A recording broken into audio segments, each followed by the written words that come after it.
What it do, homies? We back with some more of the Fat Electrician. This time we are checking out Operation Beaver Drop.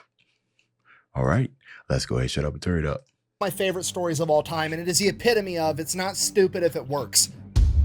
If it works, it works. Today we're talking about Operation Beaver Drop, that time that a bunch of World War II veterans that worked for the Idaho Fish and Game Department got assigned the task of relocating a bunch of beavers to a different habitat, and they decided that the cheapest, safest, most cost-effective way to go about that was to strap them to parachutes and throw them out of a plane. And we're gonna get into it right after this ad, because I got bills. This video is brought to you by Conflict of Nations, a free online PvP military strategy game. It is based on a World War III type. This is about maybe the third video I've seen, so they must have got a new ad, like a new budget or whatnot. I ain't mad at them. Scenario where you get to pick your own country, or you can pick a state inside of the United States, because that's really the only way to make it fair for everybody else. Otherwise, America would be the instant win. Personally, I always start out as playing Iowa for obvious reasons, and my first order of business every single time is attacking Minnesota and turning them from Minnesota into Upper Iowa. They can't win a Super Bowl, and they're not going to win this battle. It's an easy W. But you don't have to attack. Remember, this is a strategy game. You can be diplomatic and form an alliance with another nation and work together. I mean, you could. I'm not gonna. I'm gonna build up my army with tanks, jets, and nuclear submarines and turn my attention to Wisconsin. Okay, I'm gonna be honest with you guys. The nuclear submarines are not super helpful in Midwestern warfare, but that's the type of flexibility that Conflict of Nations allows. I've already taken over Minnesota, the land of 10,000 lakes. I'm gonna put a nuclear submarine in every one of those lakes. Anyways, if you want to give it a try, it's available on both PC and mobile. And if you use my link and discount code down below. Sound like me playing Civilization with mods. It shouldn't be here, but it's going to go there. Below, you're going to get 13,000 free gold and a free 1-month membership. Let's get back to the video. Oh, nice and quick. All right, let's just take this from the top. Beavers, okay, one of my favorite animals. Why? Because I believe it is the animal that is most similar to humans. And I know what you're going to say. You're going to say, what about monkeys? What about apes? What about chimpanzees? They've all got thumbs and they poke shit with sticks and they eat bananas just like people do. That's fine. I understand that they're very similar to people, but beavers are the most similar to humans in spirit. We are the only animals on the planet with the audacity to walk into a new ecosystem and be like, wow, I hate everything about this. I could A, migrate, but I'm not going to do that. I'm going to go with option B and change everything about the world around me to make it suit me better and fuck everybody else. Now, do I enjoy the wetlands that beavers create with their dams? No, it's not my jam. However, game recognized game, because when a beaver sees running water and is like, "You gonna do this? Okay, fine." That's all I needed for him to do that, and it became personal with me. it's no different than when it's July and it's hot out and I decide to turn my air conditioner on so I can domesticate the wind so that my balls aren't hot, okay? It's about changing the environment around you rather than changing yourself. Okay, it's just that species-wide main character energy of, I don't need to evolve anymore, I'm perfect how I am, I'm going to evolve the world around me to some shit that I like more. So, while I have a great childish respect for beavers, unfortunately for the beavers, between the 15, 16, 17, 1800s, their furs made dope-ass hats and they were really popular all across Europe, and the beavers were almost hunted to extinction for their pelts. Okay, and as I'm sure you can imagine, no beavers means no beaver dams means no wetlands, and no wetlands messes up the entire ecosystem. Okay, we can't have it, we gotta quit killing all the beavers. So the early 1900s, people realized this, they put protections on the beavers, and we quit trying to hunt them to extinction, and actually try to help encourage their population to build back up, okay? Fast forward like 50 years, 1945, 1946, right around then, all the young men that went off and fought World War II are coming back home. They got a bunch of money from fighting that war. They want to get a wife, build a house, have some kids, do people things. So they start expanding. Wait. What question? He said he got a bunch of money. Right? Obviously, you know, a bunch of money was different back then, you know, but count for inflation. How much, right? How much are we talking here?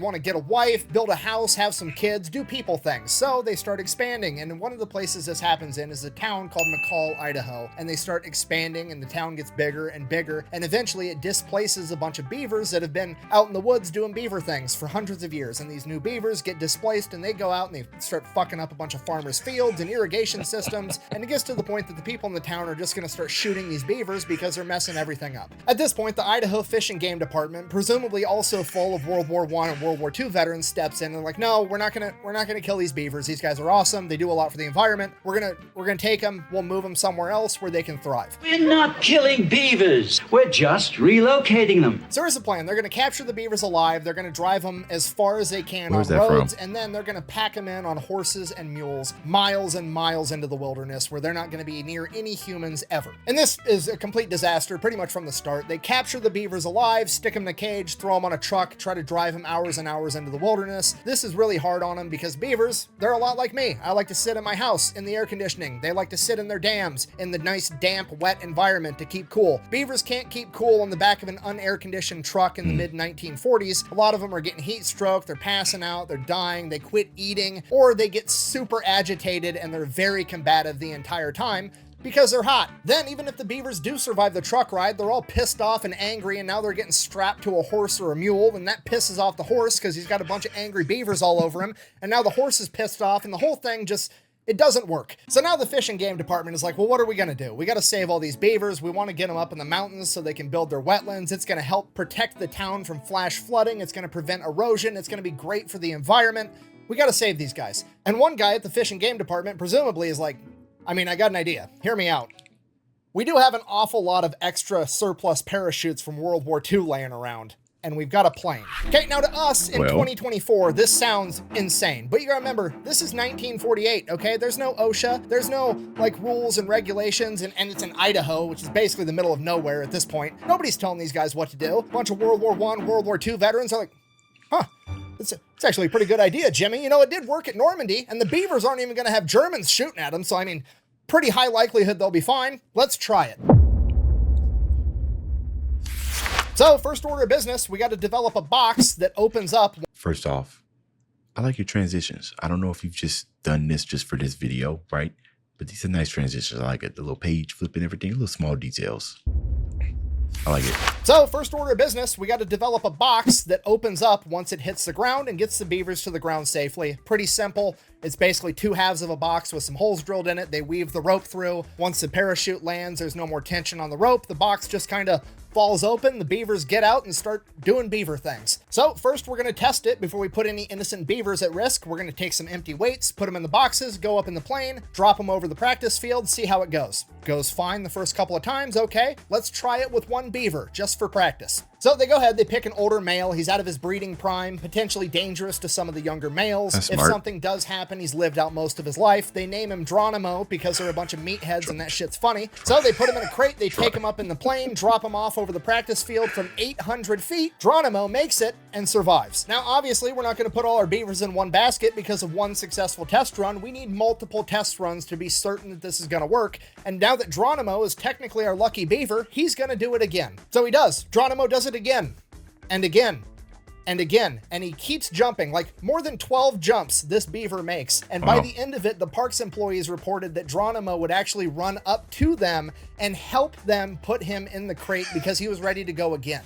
Buh! This is animal abuse, and what if one of those boxes didn't open after the parachute landed? Buh! Okay, first of all, no it isn't. I've already went over the options. A, they could stay where they were at, being displaced, and end up getting shot by farmers for messing up their crops. B, they could spend days in transit on the truck and on a pack mule suffering and potentially dying. Or C, we could throw them in an airplane, fly them there in 15 minutes, and then throw them out the side. They can get their jump wings while they're doing their Band of Beavers reenactment, okay? It's literally the best option. Okay, secondly, why are you worried about the box not opening? Like, did you think about this at all? It's a pine box, and that's a beaver. Okay, literally the only animal in the animal kingdom known for cutting down trees with its fucking face. I have the utmost confidence that if one of those boxes malfunctions, the beaver is gonna figure it out. All right, so now they have I'm sitting there thinking about people who actually would kind of have this this argument and everything, and I mean, he does a pretty good job at rebuttaling whatever. I mean,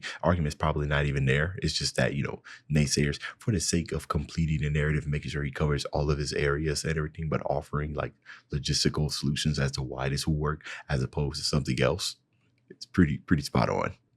Their beaver delivery method, they develop a plan. They pick out a bunch of different locations all over this wooded area where they're going to be able to drop these beavers off in groups of like 3 to 5, 2 males, 3 females, 1 male, 3 females. Something like that, enough that they're going to be able to rebuild their own little colonies, but they're going to be spread out enough that they're not going to congregate into one thing, and it's going to be a humongous boost to the beaver population. This is what conservation's all about. So they get that all figured out, they have the plan in place, they know the delivery method, now they just got to go catch all the beavers. So they go back to town, catch them all, there's 76 of them. They take them back, they start loading them in crates, and they're going to take them up in the plane and throw them out the side. And here's the best part about the whole thing, they filmed it. Into the drop box. Oh. Nearly ready for that flight back back into the mountain. And this is where you can really start to see that this is a different time. I mean, look at this absolute Chad just manhandling this beaver into that crate with no safety equipment, no gloves, no eye pro, nothing. If this were modern day, that guy would have leather protective gloves up to his elbow. He'd have safety glasses with a hard hat, with a face shield, with a leather apron. Well, wait a minute. What's that saying? Easy. Yeah, I don't know specifically, but it says like peaceful times make weak men make heart, or something like that, right? So just coming out of a war, right? These are, manly men, they're out there like dealing with, death and everything in between, so what's a beaver? You know what I mean? They've lived through worse. Have two dudes holding his hand while he did it just to make the safety guy happy. No, this is just some angry war veteran throwing a beaver into a box like it's another 8-hour workday. It's fantastic. That's it. They get the beavers loaded up on the plane takes off, they drop all the beavers in their designated drop zones. 75 out of the 76 survived. I don't know how they know this. I'm assuming they had people on the ground at the different drop locations to make sure the boxes opened or that the beavers made it or whatever. But apparently the one beaver that didn't make it had somehow either slipped through the crack when the rope was loose or eaten his way out of the box after they had let it out of the plane, and the beaver was last seen standing on top of the box with the parachute above him, and he probably would have been fine, except when he got 75 feet off the ground, he decided to jump. So on one hand, that's kind of sad, but on the other hand, natural selection. If the other 75 beavers figured it out and you didn't, it's probably on you. On a happier note, though, the boys at the Fish and Game Department decided to hook up their lucky beaver, Geronimo. This is posted in the Journal of Wildlife Management, Volume 14, Number 2, April of 1950. The article, Transplanting Beavers by Airplane and Parachute by Elmo W. Heater, Idaho Fish and Game Department, McCall, Idaho. And I quote, Geronimo had a priority reservation on the first ship into the hinterland, and that with 3 young females went with him. Oh, yeah. They had to hook up their boy. Oh, yeah. And he made it. Apparently, they went to check in on him a couple years later, and his new colony was, and I quote, very well established. And Geronimo was not unique in that, because pretty much every drop zone ended up turning into a thriving beaver colony in the following years, because they kept tabs on this entire thing. And not only did it work, it was also super cost effective, because according to this journal, the cost of transplanting one of these colonies was $30. It was $2 for the box, $16 for the surplus cargo parachute, and the flight time, man hours, and fuel totaled to $12 for a total of $30 per colony. And just to be clear, that's the actual crazy part about this story. It's not the fact that they actually had airborne beavers to go save the environment. No, that seems pretty reasonable. The crazy part is that these guys back in the 1940s managed to get the job done, have fun, and record it, and they did it for like $300 to $500. Because we all know in modern times, if they wanted to do this, there'd have to be like a 15-year-long environmental impact study that costs the U.S. taxpayers $25 million just so that the government could determine that if you drop beavers off in the forests, they will in fact do what beavers do. And then once the government goes ahead and says it is in fact okay to put beavers in the woods, it's going to take another 10 years for Lockheed Martin and Boeing to bid on the contract worth $100 million to relocate 100 beavers into the woods. Is it just me, or was that the stupidest thing we've ever seen? Sorry, I'm ranting. In conclusion, the moral of the story is if it sounds dumb, but it works, it's not that dumb. And sometimes it's ridiculously cost effective to just let people do their job. Also, beavers are cool, and airborne beavers are even cooler. And this has been the story of America's band of beavers, the airborne paratrooper beavers that went in to save the environment. Thank you for watching. Best way to support the channel is go buy some merch over to whatitdodave.com. Quack, Civilization. Bang, out. The airborne beavers, it probably is. I didn't make a single vagina joke in that entire video. I'm finally maturing. Here it comes. Oh, and one more thing. Don't forget to go check out Conflict of Nations, okay? You get to pick your own country, mainly the United States. Otherwise, let's face it, you're just competing for second place. Don't forget to use my code down below to get the freebies. I'm going to go conquer Wisconsin. Why? Because they've got spotted cow beer, and I want some. Oh, Wisconsin. Sir, just so we're clear, the Angry Beavers is a kid's cartoon. Robot chicken. Wait, what did he? Wait, was that a vagina choke? Wait a minute, angry? Oh no. Maybe I don't want to know, but yeah, social media culture, different type of culture, yeah, 100%. But why did things get so complicated? I am interested in that, as well as all the other questions I asked. But anyways, hilarious video as usual. Let me know what y'all thought about it down in the comments. Dave's out.